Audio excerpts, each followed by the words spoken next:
I sit in bed gazing at my beautiful wife-to-be. I can't believe today is the day we begin our lives together. We kiss and gather ourselves for breakfast. Everyone is excited and nervous about today. I'm eating and smiling, but on the inside, I'm shaking with fear of something new to come and wondering what will change. It's the TMI Project Podcast, a series of stories about the too much information parts of ourselves we usually leave out because we're too ashamed or embarrassed. I'm Erik Harris. And I'm Kiebpoli Calnek. We're your host of Season 5, Black Trans Stories Matter. Before we get started, just want to let you know that as the TMI implies, some content might be too much information for some listeners. And remember, your support keeps our content free and accessible to everyone who wants to listen. So if you like what you hear and you're able to chip in at tmiproject.org, thank you. As you listen, please keep in mind this program was executed during the peak of the pandemic. The performances and interviews were all recorded over Zoom. While the audio quality may be a little lackluster, the content is gold and too good not to share. Let's dive in. Today we're celebrating Syd.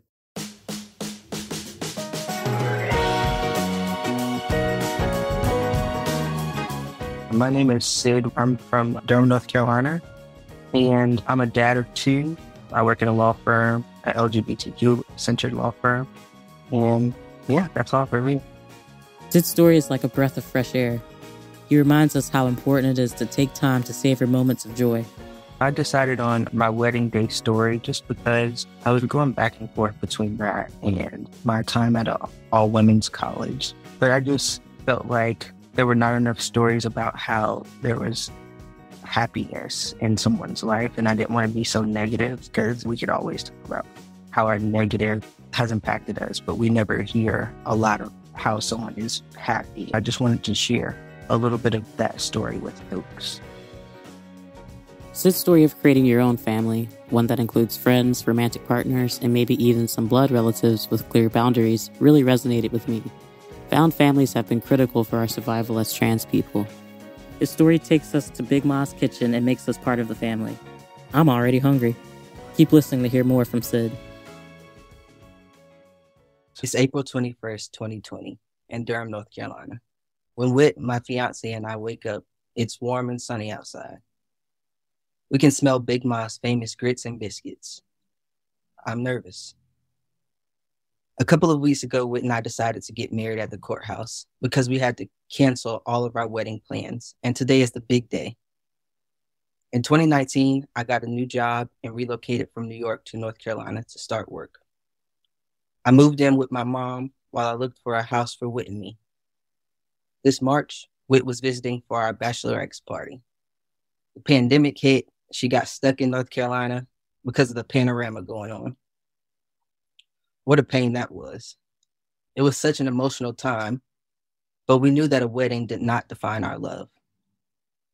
As we wait for breakfast, I sit in bed gazing at my beautiful wife-to-be. I can't believe today is the day we begin our lives together. We kiss and gather ourselves for breakfast. Everyone is excited and nervous about today. I'm eating and smiling, but on the inside, I'm shaking with fear of something new to come and wondering what will change. While eating my breakfast, I'm thinking, shit, I forgot to pick out my clothes. I want them to be special and look weddingly because I know they'll make me take pictures. I'm looking around at the table to see my grandmother, Big Ma, smiling ear to ear, and my mom looking a little sad. I take my mom to the side. Ma, what's going on? She takes a deep breath and says, I'm hurt.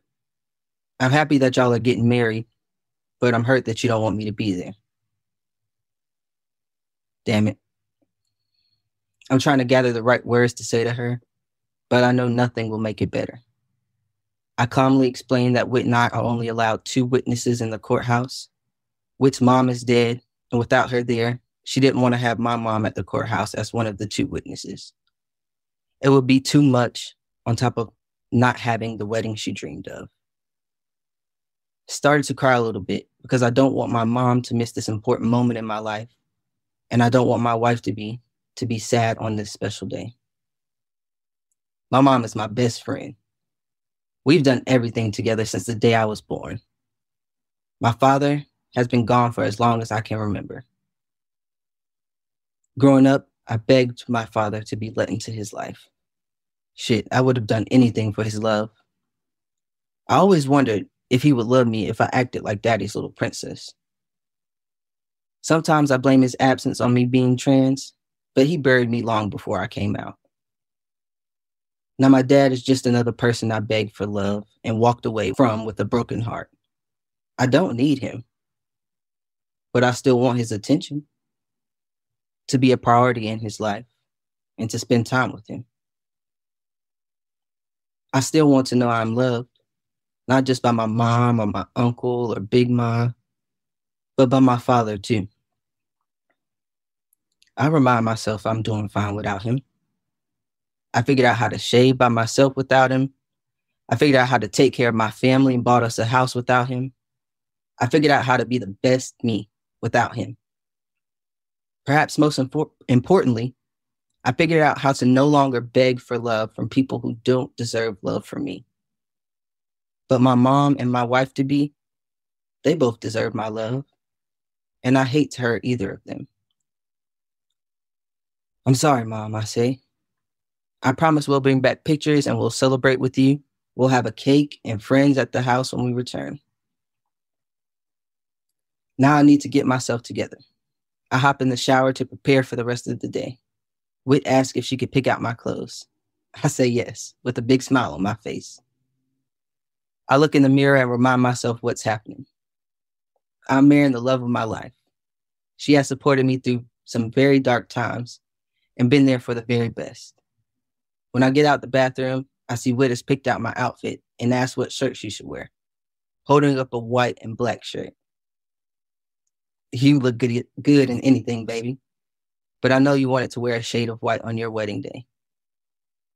I'm sweating while putting on my clothes, excited for what's to come and also sad because she will be returning to New York soon. As I'm putting on my belt, I look over at Whit staring at me and can't help but smile. We start to head out. I kiss my mom and Big Ma goodbye, and we begin our drive to the courthouse. We pull up and see our witnesses, Don Marie and Miles, walking up the steps. Miles is smiling and ready to witness our love, and Donna Marie is taking all the pictures for us to savor and show at our celebration later. We all walk through the cold and bulky metal detectors and speak to all the sheriffs. We all have our temperatures taken. We head up to the 3rd floor. We walk in the room, and my hands begin to sweat. I knock on the door to let the magistrate know we're here, and we sit in the back waiting on him. As he enters the room, feels so small. I miss my mom. Then I take one look at Whit, even though I wish this were different, and I know this is exactly where I'm supposed to be. I sit back, take a deep breath, and think to myself, I'm the luckiest guy in the world. Thank you.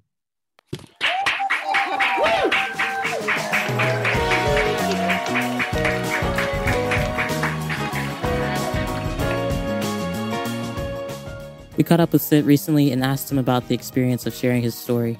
It was nerve-wracking. I talked about how it affected my mom and my wife and me.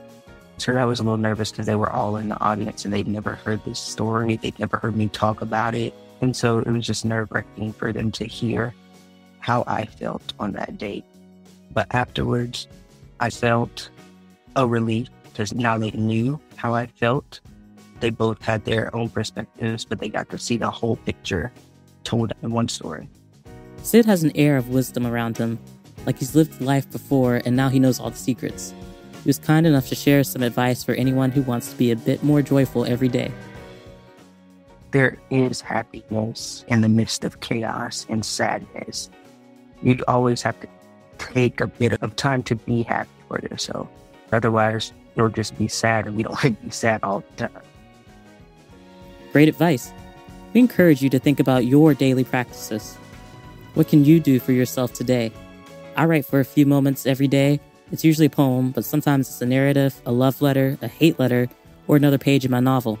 take a couple minutes to yourself each day and just try to find something that makes you happy, because that will make a difference in your life. It has for me. Taking a few minutes to be creative every day scratches a good itch deep in my brain. I always feel better. Thanks, Syd.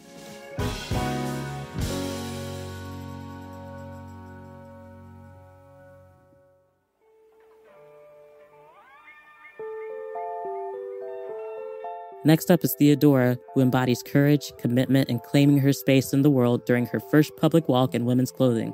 Stick around, it's going to be special. I'm Erik. And I'm Kiebpoli. Black Trans Stories Matter was created by ballroom icon, actress, and TMI Project storyteller, Miss Cece Suazo. The program and workshops are led by me and Kiebpoli Calnek. If you like what we're doing, please subscribe, rate, and leave a review wherever you get your podcast. It really helps. TMI Project is available to offer true storytelling workshops and performances for your school or workplace. This episode of Season 5 of the TMI Project Podcast, Black Trans Stories Matter, was produced in partnership with Radio Kingston. It was written and edited by me, Erik Harris. It was mixed and mastered by Stevie Manns. Our theme song is Secrets by Edison Woods. TMI Project's executive director is Eva Tenuto. Our operations and programs manager is Blake File. Our marketing and digital coordinator is Laura Marie Ruocco. Our graphic designer is Lauren Gill. In addition to me and Kiebpoli Calnek, our workshop leaders are Perla Iora, Haley Downs, Rain Grayson, Ray Lipkind, Dara Lurie, Julie Novak, Blake File, Eva Tenuto, and Micah. To learn more, support our work, and find a special writing prompt so you can start telling your story, visit tmiproject.org/podcast.